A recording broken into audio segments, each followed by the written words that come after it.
On this review, I'm going to give an overview and demonstrate the features of Fabfilter's new Pro R2. At the end of the review, I'll list reasons for getting it. Affiliate and product links are in the description. Let's get started. First thing we all have to appreciate is the scaling and full screen mode UI. This is such a necessity for 4K and higher resolution screens.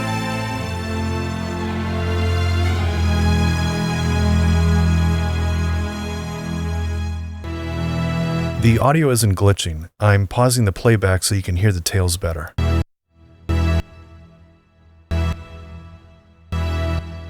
The first suggestion I have is to allow parameters to change according to mouse movements and not limit it to cursor movement within the bounds of the screen. As you see, I have to move my mouse to increase the mix knob to its limit. I'm sure this will be on a future update. For this sample only, I have Pro R on Ascend, so that's why I set the mix to 100%.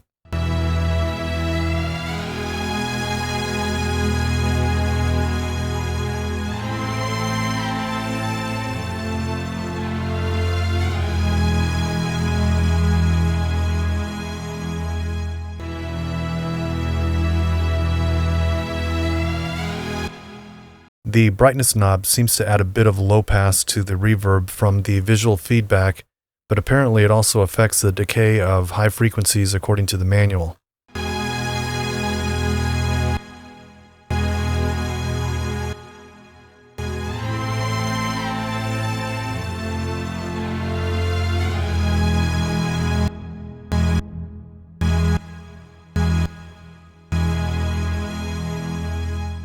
The decay rate basically sets the upper and lower bound limits of the space dial.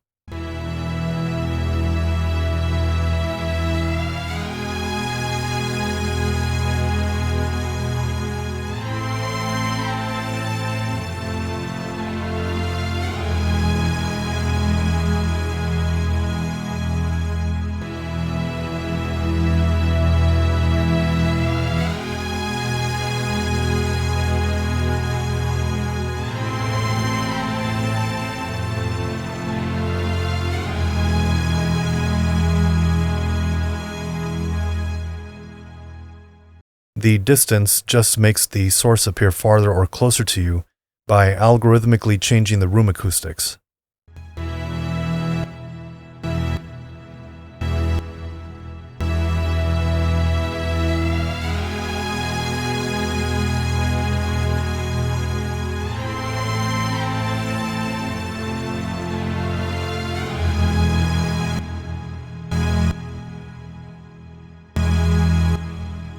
The thickness, according to the manual, quote, applies an intuitive combination of density and saturation. Turning it up will make the reverb more dense, but will also introduce subtle non-linearities and dynamics to the sound. Turning it down will result in a more airy, sparse reverb, end quote. In my testing, this is more noticeable with sounds that cover more of the frequency spectrum, which is why I chose the string section to demo.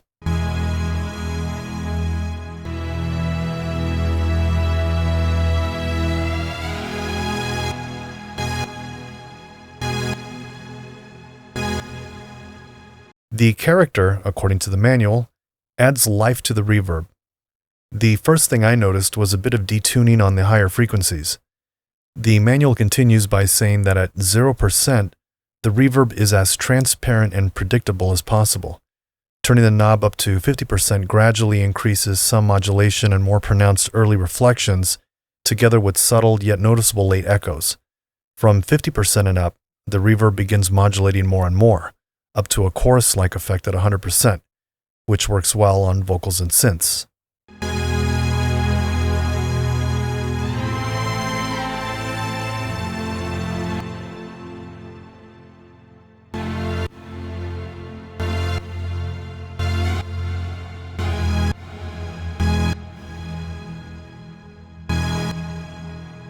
The pre-delay does what it says. It just delays the start of the reverb.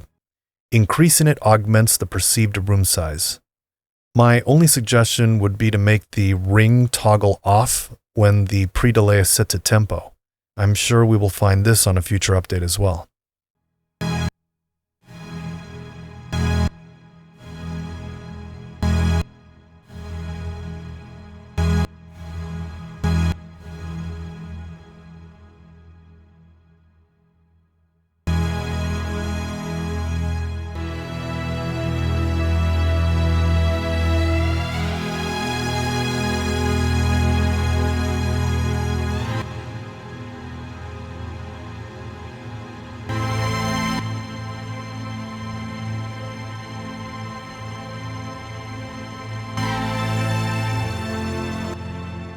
The ducking is probably the most essential feature of this plugin that you don't commonly find on reverb plugins. It ducks the reverb when the source is playing by a percentage. Now, most of you do this manually by using a compressor after the reverb on a send with a side chain of the original signal. Now, as far as I can tell, it seems to be using a smooth band for the compression of the wet signal. The first thing I wanted to do was to control the detail of the bands as well as the attack and decay. The manual just says that adjusting the knob gives better separation of the wet and dry signals, which it does. Regardless, this is a huge time saver. Honestly, it sounds great. I'm going to save the gating for another source.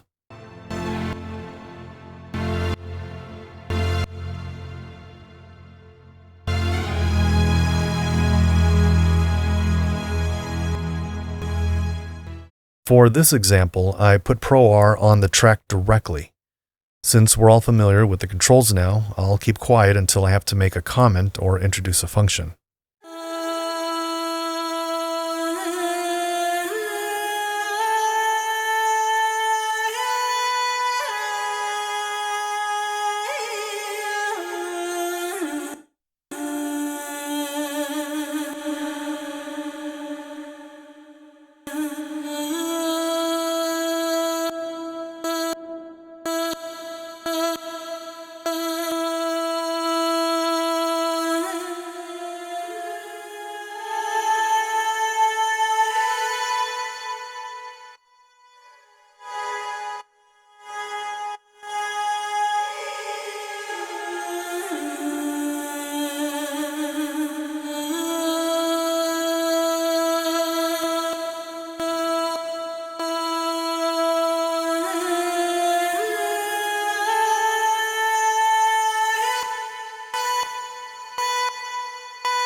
The percussion track has no reverb, by the way, just the synths track.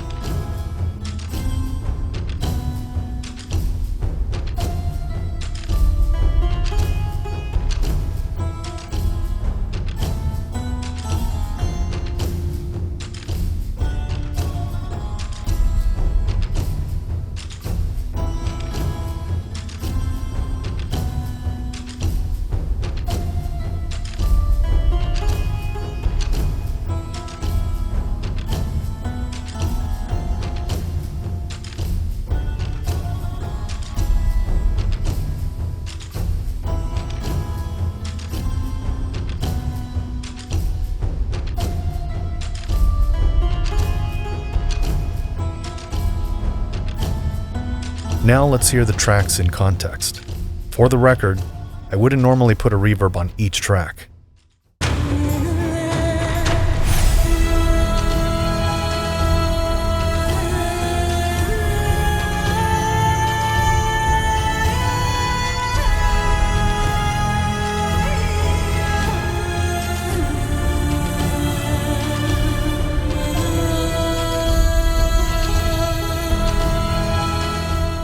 This drum loop was a good source to demonstrate the auto gate.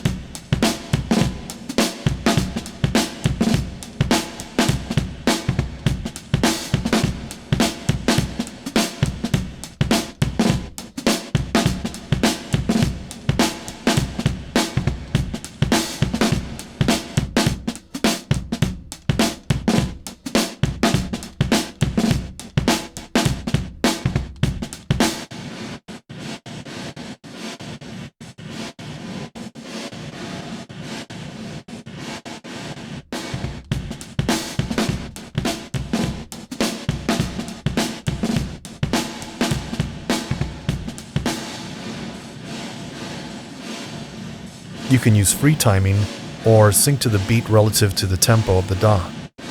Again, another time saver.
Here we can control the decay of certain frequencies.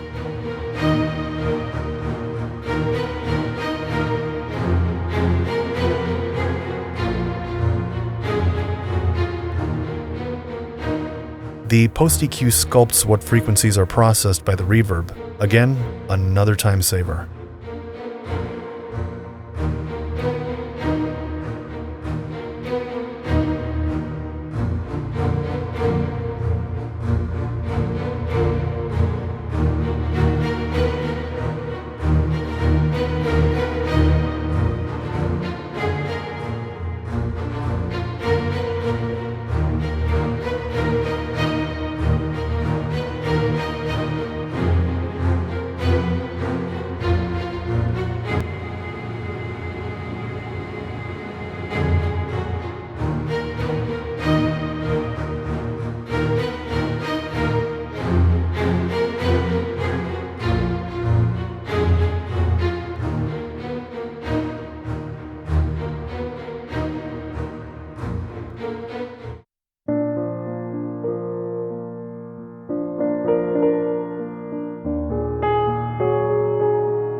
Here are the last features.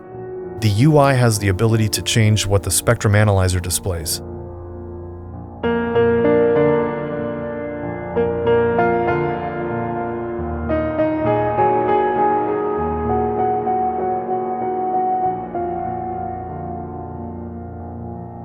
Let's not forget the bypass button at the bottom and the keyboard guide.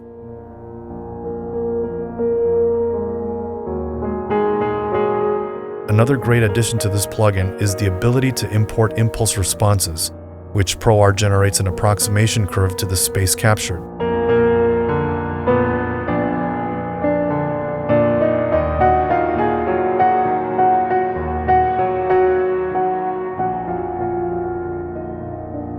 Lastly, you not only have the ability to affect mid and sides, but if you create a surround track, you can meticulously mix the reverb to any of the surround channels and affect different parameters.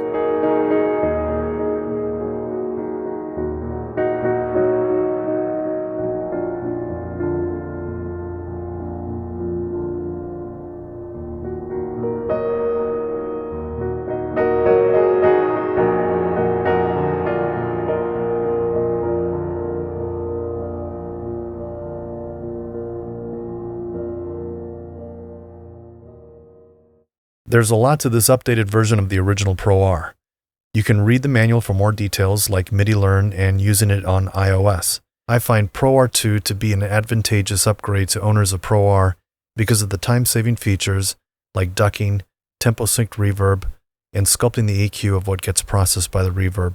While all this makes the plugin worth getting, there was one thing that I was really hoping to see, and that is intelligent harmonic decay. This is especially useful for moving ethereal passages where the longer inharmonic tails collide alongside harmonic tails during key changes. It's not a deal breaker, but it would be a powerful feature to have. That said, if you're thinking about upgrading, I definitely give this plugin a star of approval for its time-saving features and intuitive UI. Affiliate links are in the description, and if you use the link to this plugin, you can get a 10% discount on any Fabfilter product or bundle. So as always, thank you for watching, and until next time, go capture that once-in-a-lifetime moment.